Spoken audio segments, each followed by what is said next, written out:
Hello and welcome back, Guardians and Gamers. In this video, I'm going to be going over my rendition of the Lucky Pants build. Now, I'm going to start off in the subclass, which is going to be Void. And I honestly got to say, I really sat here and pondered which fragments I wanted to go with. But let's get into it. First off, we're going to go with Marksman Dodge. So this is going to reload your weapons, as well as being paired with the Vanishing Step is going to make you invisible. So you're getting two benefits out of having Vanishing Step as well as the Marksman's Dodge here.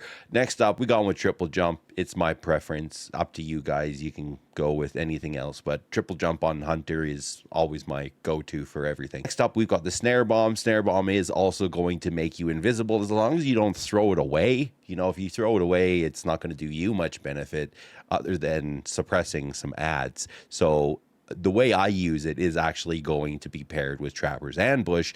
So while you're in the air, you're doing a quick fall to the ground, which is going to activate your Snare Bomb, which is going to make you invisible, which is what I use for this build to lean into a little bit more survivability. Next up, I've also used the Vortex Grenade. Now for Void, for me, Vortex Grenade is my go-to for the most damage. Next up for fragments, we are going to have Echo of Persistence. We've got Echo of Harvest, Echo of Starvation, as well as Echo of Domineering. Now to kind of go back, your Echo of Persistence void buffs apply to you, so your invisibility, your overshield, and devour are going to give you the increased duration. Now, I really hate a lot of these fragments that do give you a negative stat bonus on this. It's not a bonus, it's just a takeaway. So I really do hate using them. I try to go for anything that's going to give me the plus in a lot of those stat bonuses. Next up, like I said, Echo of Harvest. Defeating weakened targets creates an orb of power and a void breach. So when you're using that Snare Bomb, like I said, you do your dive to the ground. It's going to make you invisible. If there are ads around you, it is going to weaken those ads. If you do kill them, it is going to create a void breach and an orb of power. Or if you kill them after you've suppressed them, then it's going to do that, or weaken them, whatever you want to look at it. Suppressed, weakened, same thing. Next up, we've got Echo of Starvation. So picking up a void breach or an orb of power grants Devour, again, negative stat bonus. I really hate it. So moving on to the next one, we got Echo of Domineering. So after suppressing a target, gain greatly increased mobility for a short duration, and your equipped weapon is reloaded from reserves. So if you do have your hand cannon or your rocket or maybe even your grenade launcher, which is part of this build, it is going to reload that from reserves. It doesn't really, if you have no reserves, you're not going to get a reload. Just an FYI. So moving on, next for our weapon selection, we are going with Malfeasance. Now, Malfeasance in the kinetic slot is an absolutely amazing hand cannon. I don't think there really is any other hand cannons that have absolutely no recoil. Shooting this thing feels like butter.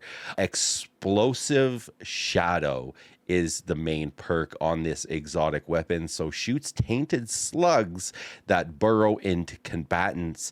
Stacking enough slugs causes them to explode, stunning surviving combatants, strong against unstopped champs.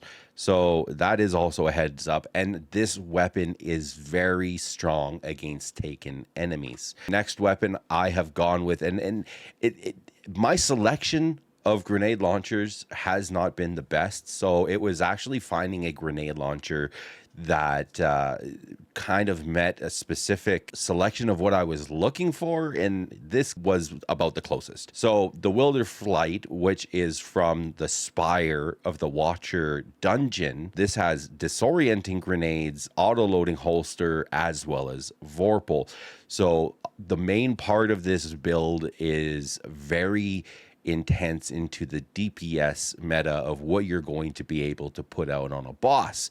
So your rotation of how you're going to use this, I will get into a little bit more, but your auto-loading holster on your grenade launcher is going to help out quite a bit. Now, if I could have gone with, say, Harsh Language, which is another Void grenade launcher, I would have, because it is a wave frame, but it didn't have auto-loading holster, so I didn't go with it. I went with Wilderflight instead. Next up is Apex Predator. This is going to be your main heavy weapon you're going to use in here, and I've made it with enhanced reconstruction as well as enhanced bait and switch. So the rotation is when you're using your lucky pants, you're going to see on the left side of your screen, it's going to say whether you're in luck or you're out of luck.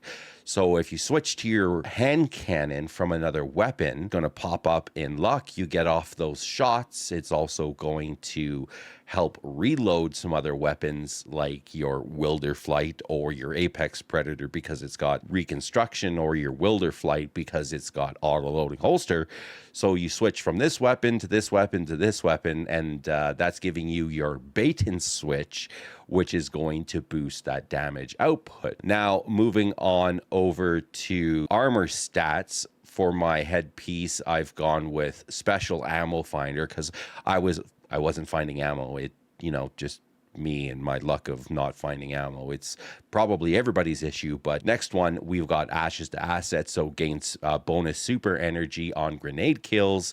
And we got Harmonic Siphon, so rapid void weapon final blows creates an orb of power. Next up, we've got the arms. I've gone with firepower, so grenade final blows create an orb of power. Bolstering detonation grants class ability energy when you cause damage with grenades. I've also added kinetic loader, so this is going to increase the hand cannon reload speed, so you're not sitting there twiddling around getting fired on by ads. It's going to boost that to be able to reload a whole lot quicker. Next up, for our chest, we've got harmonic resistance, which is void resistance, arc, as well as solar. Depending on what you're in, say if you're in the new dungeon, the Warlord's Ruin, and you're on the final boss, you might want to just put on 2 harmonic resistance because that boss shoots some purple juice and it really hurts. Next up, the Lucky Pants. We will get right into the Lucky Pants, and that is going to be the second part of this build that brings everything together. We've got illegally modded holster, which is the main perk. So when you ready a fully loaded hand cannon that deals kinetic damage or damage type that matches your subclass energy type, each hit from that hand cannon increases the damage of the next shot for a short time. So you're getting the boost from using Lucky Pants. Plus, when you're using Malfeasance, you're also stacking those shots for an explosion. So it really adds up to quite a bit of damage that you're able to do just with a hand cannon. As long as you're watching the perk that is going to be on the left side of your screen, if you're in luck or you're out of luck, as soon as you're out of luck, reload that weapon, switch to another, do your rotation, working down to your other weapons. Short duration against combatants, hand cannon ready faster and are more accurate immediately after swapping to them. Next up, cloak. I've gone with the bomber, so reduces grenade cooldown when using your class ability. And we've also gone with utility kickstart, so when your class ability energy is fully expended, your armor charge is consumed and you gain class ability energy for each armor charge used. And we also went with Reapers, so shortly after using your class ability, your next weapon final blows spawn an orb of power. So putting these things in there that are going to spawn those orbs of power is going to give you Devour. That's the fragments that we chose in our subclass build. Also, with using Void, if you're on the boss and you use your tether, that is going to debuff the boss, allowing you to do quite a bit more damage.